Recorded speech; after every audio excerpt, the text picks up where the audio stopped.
Cadillac, one of the world's oldest automotive brands. A brand that has seen many ups and downs, both by its own doing, as well as forces outside its control. Cadillac was established in 1902 and named in honor of the founder of Detroit. The Cadillac crest is modeled after Antoine Cadillac's family coat of arms, the 6 ducks representing the family's maternal and paternal noble lineage. For decades, Cadillac held steadfast to its sense of tradition, probably more so than any other American brand.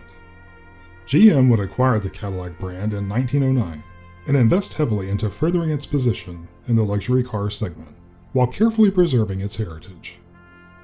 The money is no object approach to engineering and marketing established Cadillac as the standard of the world.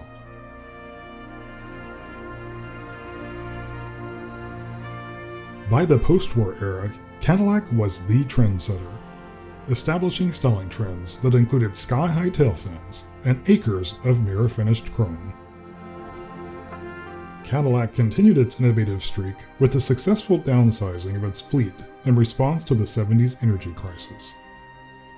While other luxury automobile manufacturers were slow to evolve, Cadillac continued its sales leadership by offering the right products during a difficult time. Things, however, started to take a different turn as the 80s dawned. European offerings were quickly gaining market share, and Cadillac knew immediate and drastic measures were necessary. Questionable knee-jerk decisions by top GM brass resulted in a situation where, for the first time in its history, Cadillac's future was uncertain. This is the story of Allante. Cadillac introduces Allante. There's a new spirit. There's a new excellence. It's a proud sense of achievement. A new spirit and driving. A new Cadillac Allante. The new spirit of Cadillac.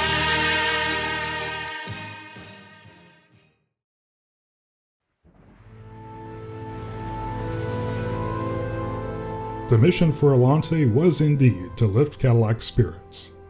The 80s were a particularly dark time for the brand, as it continued to intentionally distance itself from its heritage in an effort to lower the average age of its customer base. Even more damaging was the drastic reduction of 26 inches to the Sedan DeVille and related models for the 1985 model year. Customer response was so negative, Cadillac continued to offer the prior generation Sedan DeVille, rebadged as the Bromed Aliens. Once innovative models like Seville were now barely disguised clones of other GM offerings. And then there was the Cimarron, the ultimate example of GM's misguided attempts at righting the Cadillac ship. There were many reasons for these drastic changes of fortune, many of which had nothing to do with the talented Cadillac designers and engineers. GM's cold and calculated corporate mandate to drastically downsize and cut costs was met with strong resistance within the Cadillac team. Within its hallowed halls, many of the talented individuals that had guided Cadillac successfully through the turbulent 70s were actually still around.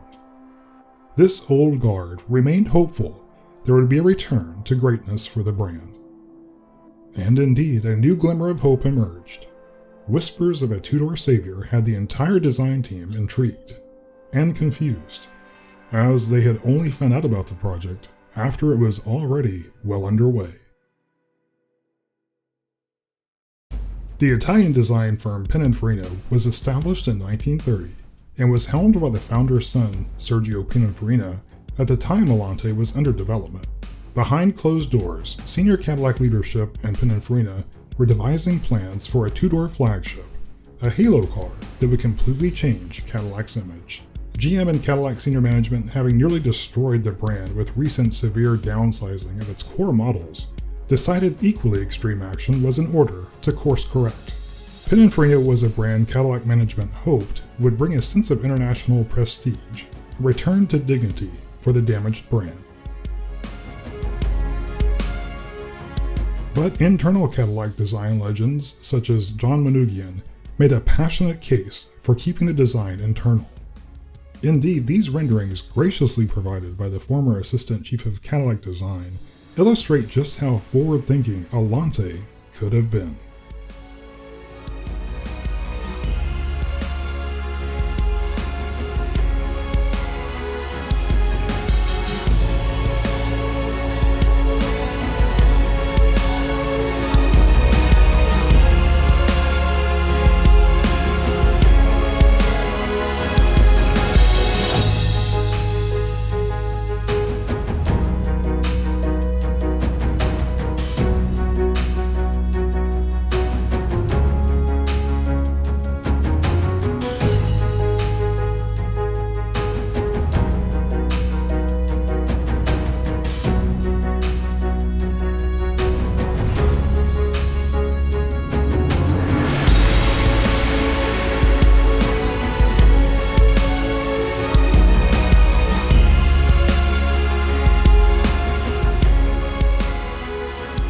In the end, despite the best efforts of the Cadillac design team, Allante's final design was destined to be penned by Pininfarina.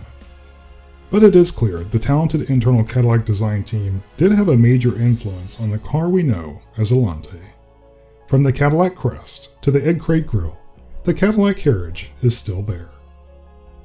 This was in large part thanks to Chief of Design Wayne Cady, who valiantly led his team through this most difficult of times. Even knowing it was likely senior management would abandon his dedicated team of designers for Team Pininfarina, Wayne kept morale up by encouraging development of design proposals, many of which tragically never saw the light of day.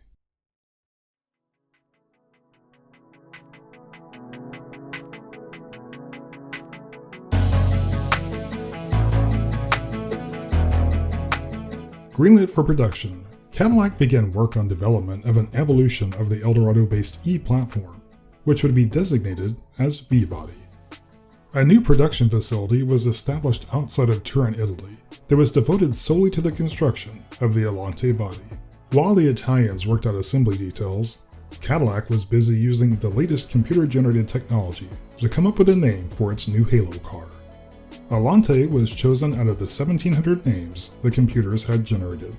While the eccentric naming method seemed extravagant for the time, it palled in comparison to the process of actually constructing Allante. For reasons that baffle bean counters to this day, Allante bodies were constructed by Pininfarina and shipped 4,600 miles to the US for final assembly. The logistics were complex and very costly, consisting of bespoke Boeing 747s, capable of shipping 56 bodies per flight.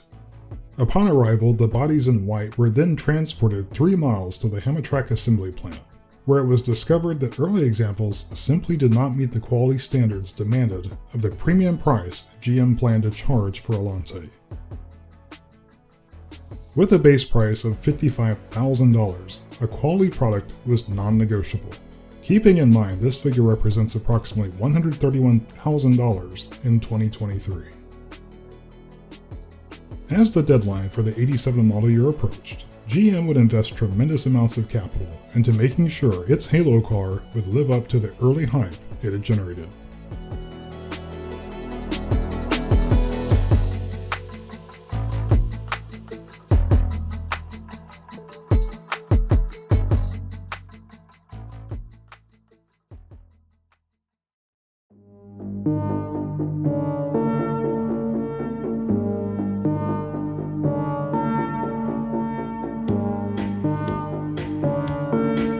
Allante did arrive on time and as planned for the 87 model year, alongside its somewhat controversial and troubled Cadillac siblings. The emphasis was on making sure prospective buyers knew something exciting was happening at Cadillac. Allante, it was hoped, would be the new spirit of Cadillac.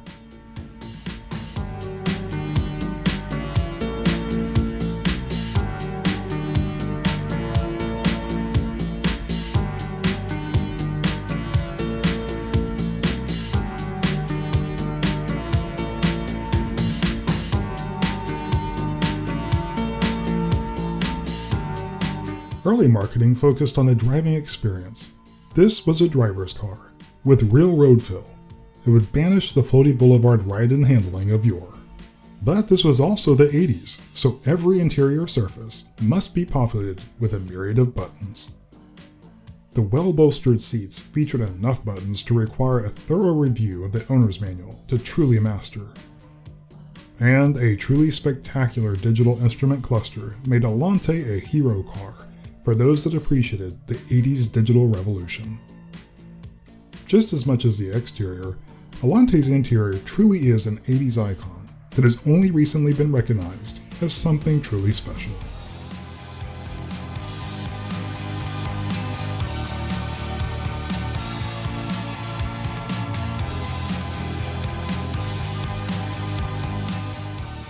Though the unremarkable front-wheel drive layout featuring GM's 4.1-liter 4100 V8 may have been a bit pedestrian given the premium pricing, GM would emphasize the powertrain's respectable economy.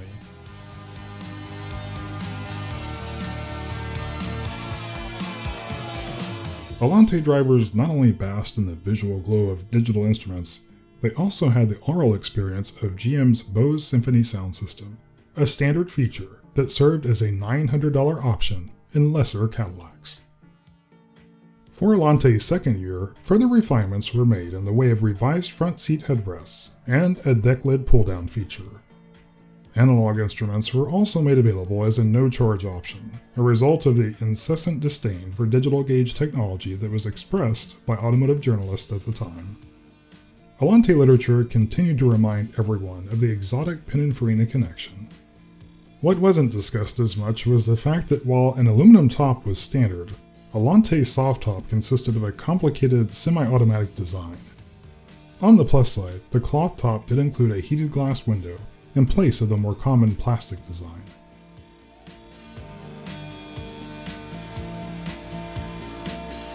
Literature also illustrated Pininfarina's dedication to wind tunnel testing.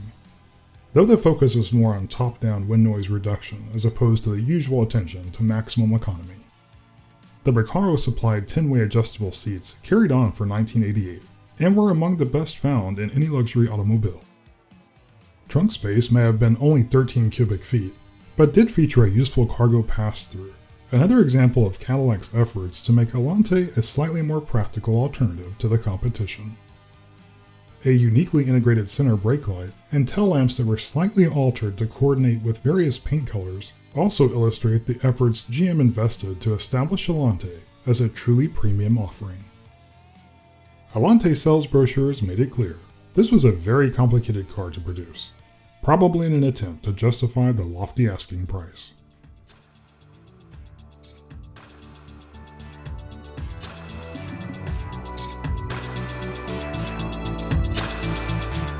To keep production on track, robots were put to use for a majority of the critical structural work, while doors, hood, rear deck lid, and fenders were fitted by hand. Assembly lines were replaced with automatic guided vehicles that moved the bodies from station to station, another innovative and costly factor of Allante's elaborate construction process. Though its 4.1 V8 front-wheel drive layout was less than exciting, Allante did feature four-wheel independent suspension with McPherson struts all around. This setup delivered a ride that was very un-Cadillac, for better or worse. Power remained very modest for 1988, delivered by a variant of GM's 4.1-liter power plant that featured roller valve lifters and tuned intake manifold, producing 170 horsepower at 4,300 RPM. Braking technology was state-of-the-art, featuring Bosch's third-generation ABS system.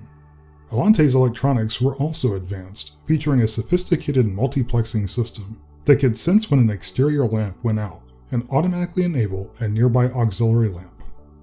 The hardtop that came standard with every Allante weighed only 58 pounds and required no tools to install.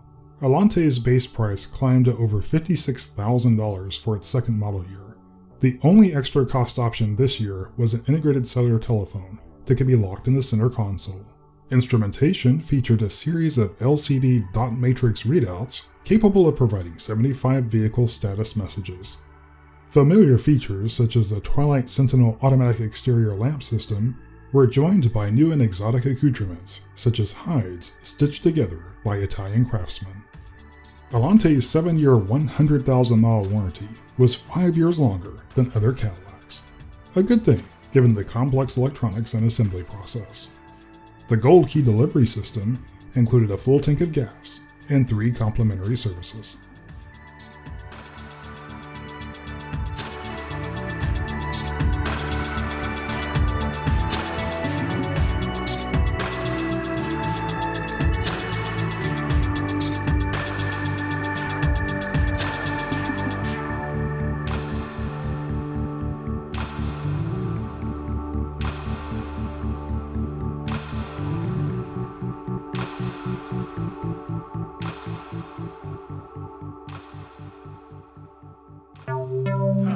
Lantos!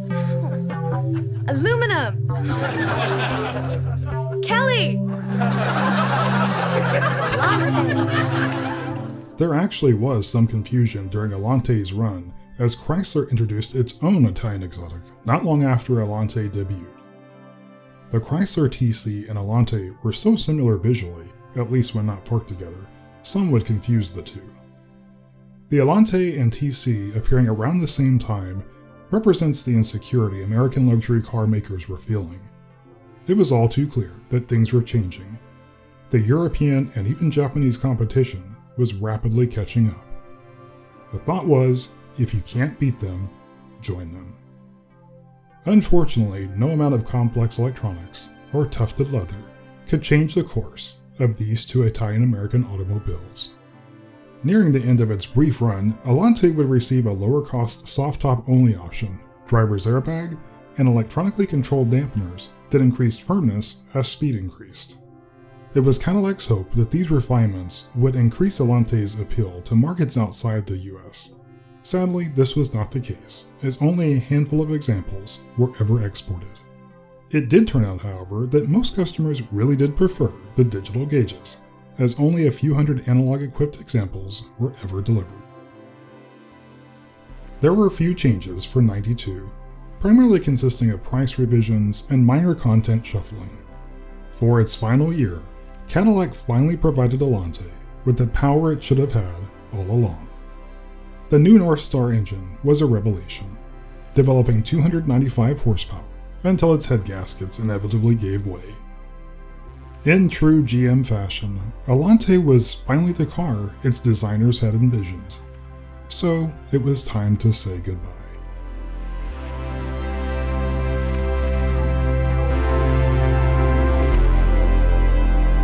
As with so many of these cars of the 80s, there is an increasing appreciation for what the designers and engineers were able to accomplish during these difficult times.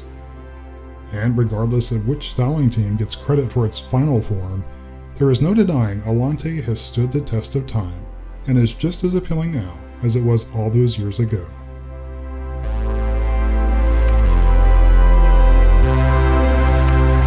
Thank you so much. This is an incredible honor.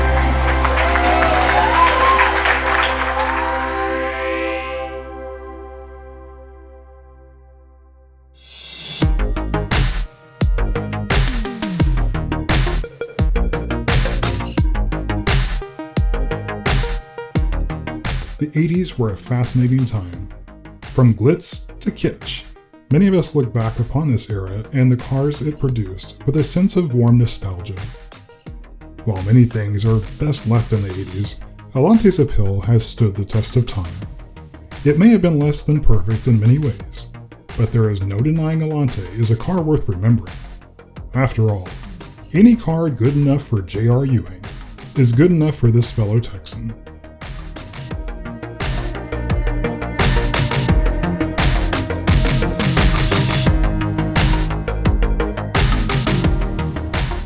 So the next time you happen to see an Allante, give the owner a thumbs up for preserving a truly unique example of automotive history. After all, as with many cars of this era, as with many things of this era, they are rapidly fading into oblivion.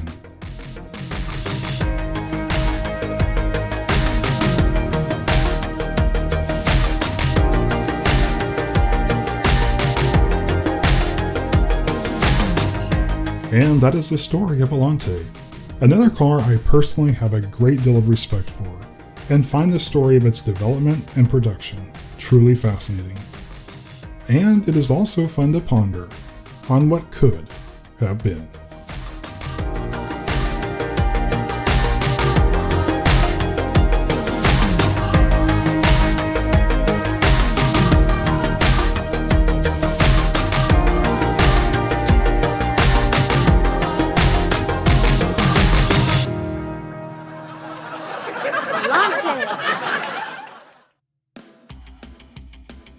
Thanks to all of you for the incredible support. It truly does mean the world to me. Thanks for watching. Auto curiosities, oh so very many to see. Come along, it'll be a spree. Combustion, divine and rotary. Welded like Detroit steel, these cocktails are gonna reveal cracks in the frame of history. So wanna come and take a ride with me? Chrysler bailout, lease technique, deadly Corvair suspension, very weak. Engine fire, the arrow again. Smoking dope with John DeLorean.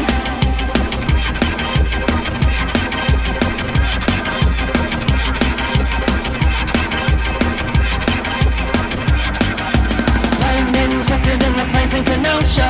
Topher's gonna if they don't know what it's like to be at the top. Go all electric, watch your models drop.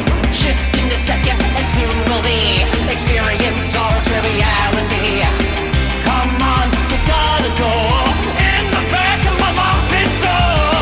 Drive a Jeep, remember the war. Need a couch, what are land yachts for?